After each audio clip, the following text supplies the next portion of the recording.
दोस्तों, सीमापुर bus depot से बस लेने के बाद अब इंतजार था तो गोमती नगर पहुंचने का, जिसमें 3 घंटे का वक्त लगने वाला था। इस दौरान मैं बस की सीट पर बैठा फोन पर टाइम पास कर रहा था। शाम के 6 बज चुके थे और सूरज अपने क्षितिज पर था। कुछ ही देर में दिन रात की चादर ओढ़ने वाला था कि तभी अचानक ही बस रुक गई। जब बस के इस तरह से रुकने का कारण पता चला तो सभी यात्री के साथ मैं भी दंग रह गया। दरअसल बस का चालक बस चलाते चलाते ही मर गया था। किसी को कुछ समझ नहीं आ रहा था कि आखिर बस ड्राइवर की मौत कैसे हुई। धीरे धीरे पैसेंजर अपने अपने रास्ते वहां से निकल गए और मैं भी अब आगे के लिए कोई दूसरी सवारी देखने लगा।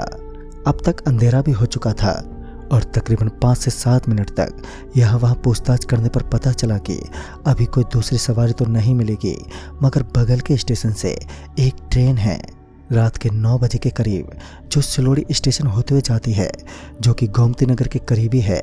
ये पता चलते ही मैं स्टेशन की तरफ निकल गया और तकरीबन 10 से 15 मिनट पैदल चलने के बाद मैं उस स्टेशन पर पहुंचा जहां सन्नाटा पसरा हुआ था। स्टेशन के नाम पर सिंगल रेलवे ट्रैक और एक कमरा जो जर्जर हालत में था, और मध्यम पड़ी वहां की खंभों की लाइट को देखकर ऐसा लग रहा था मानो पूरा का पूरा स्टेशन अपनी अंतिम सांसें गिर रहा हो। घर में टिकट के लिए जैसे ही टिकट काउंटर पर पहुंचा तो पाया कि वहां की कुर्सी खाली पड़ी है। मैंने 1-2 बार आवाज भी दी, अरे कोई है क्या? मगर कोई जवाब नहीं आया, और जब किसी ने जवाब नहीं दिया तो मैं वहीं पास के एक बेंच पर जाकर बैठ गया और ट्रेन के आने का मैं वेट करने लगा। कुछ देर में ट्रेन का हॉर्न सुनाई दिया, पर अभी तक स्टेशन पर यह अनाउंसमेंट नहीं हुआ था कि कौन सी ट्रेन आ रही है। कुछ देर में वो ट्रेन प्लेटफार्म पर आकर लगी। क्योंकि अभी तक कोई अनाउंसमेंट नहीं हुई थी, इसलिए मैं खुद ही पता लगाने के लिए ट्रेन के पास गया। पर हैरानी वाली बात तो ये थी कि ट्रेन के सभी डिब्बों की खिड़कियां बंद थीं, यहाँ तक कि दरवाजे भी अंदर से पूरी तरह से लॉक थे, जिस वजह से मैं ये मालूम नहीं कर पाया कि ये ट्रेन कहाँ जा रही है। इसी बीच ट्रेन ने हॉर्न दिया और वो चल पड़ी। मैं अभी वहाँ पर खड़ा यही सोच रहा था कि मैं क्या करूँ, तभी मेरी नज़र एक आदमी पर पड़ी जो शायद उसी ट्रेन से उतरा था। मैंने उसे आवाज़ देते हुए कहा, अरे भाई साहब, क्या आप अभी इसी ट्रेन से उतरे हैं? इस पर वो आदमी अपने कंधे पर अपना बैग संभालते हुए बोला, हाँ हाँ भाई साहब, वो क्या है कि मुझे यहाँ से दूसरी ट्रेन पकड़नी है मेहदू जंक्शन जाने के लिए। इस पर मैंने कहा, अच्छा, वैसे जिस ट्रेन से आप उतरे हो वो ट्रेन कहाँ तक की थी? इस पर वो आदमी बोला, खेड़ा जंक्शन आखिरी स्टॉपेज है उस ट्रेन का। अच्छा रुको, मैं ज़रा टिकट लेकर आता हूँ, फिर बात करते हैं। इतना बोलते हुए वो टिकट काउंटर की तरफ जाने लगा। मैंने उसे रोकते हुए कहा, कोई फ़ायदा नहीं है, टिकट काउंटर पर कोई नहीं है, चुपचाप से टीटी को फ़ाइन दे देना अगर पकड़े जाओ तो। इस पर वो आदमी हंसते हुए बोला, वो तो ठीक है, फिर भी एक बार देख लेता हूँ, अगर कोई नहीं होगा तो ऐसा ही करना पड़ेगा। ये बोलकर वो टिकट काउंटर की तरफ चला गया और मैं वापस उसी बेंच पर जाकर बैठ गया। कुछ ही देर में वो आदमी भी खाली हाथ ही लौटा और मेरे बगल में बैठते हुए बोला, आप सही कह रहे थे, वहाँ कोई भी नहीं है। अभी हम दोनों आपस में बात ही कर रहे थे कि तभी पीछे से किसी ने चिल्लाते हुए कहा, अरे भाई, यहाँ पर इतनी जोर जोर से क्यों बात कर रहे हो? दिखाई नहीं दे रहा है? वो सब सो रहे हैं, अभी के अभी चुप हो जाओ, नहीं तो अच्छा नहीं होगा। इतना बोलकर वो भिखारी सा दिखने वाला आदमी स्टेशन से बाहर चला गया। वहीं हम दोनों एक दूसरे की शक्ल देखने लगे। बड़ी अजीब बात थी, क्योंकि ना तो हम जोर जोर से बातें कर रहे थे और ना ही उस स्टेशन पर दूर दूर तक कोई सो रहा था। फिर पता नहीं क्यों वो आदमी बेमतलब का हमें डांट कर चला गया। खैर मैंने उस आदमी पर उतना ध्यान नहीं दिया। हाँ, पर हम दोनों कुछ देर के लिए चुप जरूर हो गए थे और इसी बीच मुझे कुछ लोगों की कदमों की आहट सुनाई पड़ी जो कि स्टेशन के एंट्रेंस की तरफ से आ रही थी।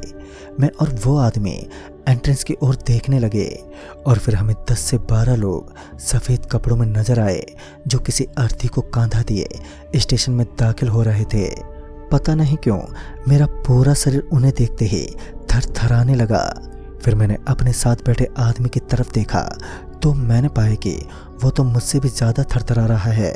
हम दोनों किसी मूर्ति की तरह उन्हीं लोगों को एकटक देखे जा रहे थे। वो लोग उस अर्थी को लेकर प्लेटफार्म पर आए और चुपचाप खड़े हो गए। उन्हें देखकर ऐसा लग रहा था कि वो किसी गाड़ी का वेट कर रहे हों। तभी वो आदमी लड़खड़ाती जुबान में बोला, भाई साहब मुझे टॉयलेट आ रही है, अगर आप बुरा ना मानो तो मेरे साथ चलोगे। दरअसल वो आदमी बहुत ही ज़्यादा घबरा गया था और घबराहट में तो नेचर कॉल आ ही जाती है। मैं ये बात अच्छे से समझ रहा था, लिहाजा मैं उसके साथ टॉयलेट के लिए चला गया। फिर जब हम दोनों टॉयलेट करके वापस आए तो मैंने देखा कि वो सारे के सारे लोग अब वहाँ से जा चुके हैं, मगर उस लाश को प्लेटफार्म पर ही छोड़कर। ऐसे में अब तो और भी डर लगने लगा था। कुल मिलाकर उस वक्त स्टेशन पर सिर्फ 3 ही लोग थे, 2 जिंदा और 1 मुर्दा। पता नहीं अब आगे क्या होने वाला था। अभी अभी बुरे ख्याल मन में आने शुरू ही हुए थे कि तभी मुझे पटरियों पर कुछ घसीटने की आवाज़ सुनाई दी, जिस वजह से मैं पटरियों की तरफ देखने लगा। हालांकि पटरी पर कुछ भी ऐसा नजर नहीं आया। इसी बीच वो आदमी अचानक ही पटरी की तरफ देखते हुए चिल्लाने लगा और वहाँ से भाग गया। वो इतना डर गया था कि उसने अपना बैग तक नहीं लिया और अब वहीं मेरी भी हवा टाइट हो गई थी। फिर जब मैंने दोबारा पटरी की तरफ देखा तो मैंने पाया कि एक ताबूत पटरियों पर सरकता हुआ आ रहा है। मैं उस ताबूत को पटरियों पर सरकते देख वहीं जमसा गया। वो ताबूत ठीक उस लाश के पास आकर रुका। ताबूत के रुकते ही अजीब अजीब सी आवाज़ें आने लगी और मैं भी वहाँ से उस आदमी की तरह भाग जाना चाहता था, पर शायद अब बहुत देर हो चुकी थी, क्योंकि अब मेरे पैर किसी पत्थर की तरह बेजान हो गए थे। तभी अचानक से उस ताबूत का ढक्कन खुला और उसमें से एक आदमी जो खून में लथपथ था उस ताबूत से बाहर निकलने की कोशिश करने लगा, मगर उस ताबूत में कुछ ऐसा था जो उस आदमी को अंदर खींचे जा रहा था। उस आदमी को बुरी तरह से नोचा काटा गया था, यहाँ तक कि उसके चेहरे का मांस तक कटकर लटक रहा था। ये सब देखकर मेरी तो पैंट तक गीली हो गई थी। तभी वो मुर्दा जिसे वो लोग प्लेटफार्म पर छोड़कर गए थे वो अर्थी से उठ खड़ा हुआ और उस ताबूत के अंदर जाने लगा कि उस ताबूत से बाहर निकलने की कोशिश कर रहे आदमी ने मेरी ओर देखते हुए कहा, भाई साहब मेरे घर वालों को बता देना कि मैं अब कभी लौट कर नहीं आऊँगा। उसकी आवाज़ सुनते ही मैं ये जान गया कि ये तो वही दूसरा मुसाफिर है जो मेरे साथ था, पर मैं इससे पहले कुछ बोलता कि तभी मेरा ध्यान टिकट काउंटर की खिड़की पर गया, जहाँ से एक आदमी मुझे इशारों में चुपचाप खड़े रहने के लिए कह रहा था। मैं अभी उसी की तरफ देख ही रहा था कि मुझे एहसास हुआ कि मेरे पीछे कोई खड़ा है, पर मैं ये जानते हुए भी नहीं पलटा, क्योंकि वो खिड़की वाला आदमी अपने मुंह पर उंगली रखे इशारों में यही बताने की कोशिश कर रहा था कि मुझे ज़रा सा भी हिलना नहीं है। फिर जब पीछे से वो मेरे सामने आया तो मेरी सांसें थम सी गई थीं। दरअसल ये वही मुर्दा था जो प्लेटफार्म से उठकर उस ताबूत में जा रहा था, पर पता नहीं अब वो मेरे चारों तरफ चक्कर काटे जा रहा था। खैर मैंने किसी तरह अपनी सांसें रोक रखी और कुछ देर के बाद वो उसी ताबूत में चला गया।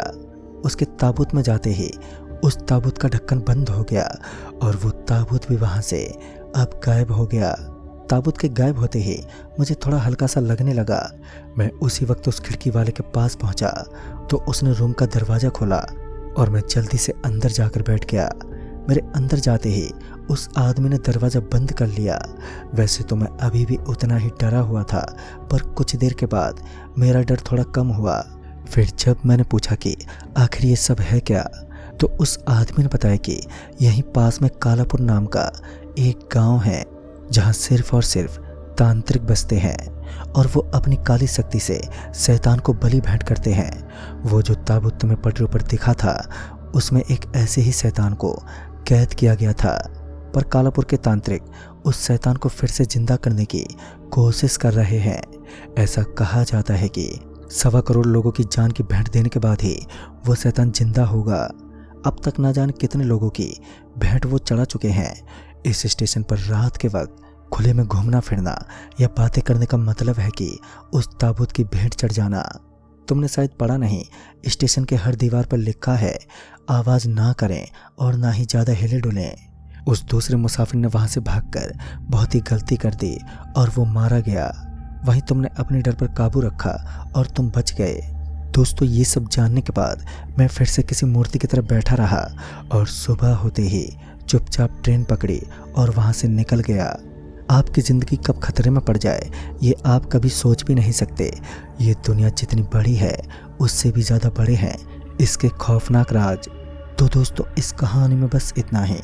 कहानी आपको पसंद आई हो तो लाइक शेयर ज़रूर करें और साथ ही हमें कमेंट बॉक्स में ज़रूर बताएं। तो मैं आपका दोस्त राजकुमार जल्द ही मिलूँगा ऐसी ही एक और नई कहानी के साथ। तब तक के लिए बाय एंड टेक केयर।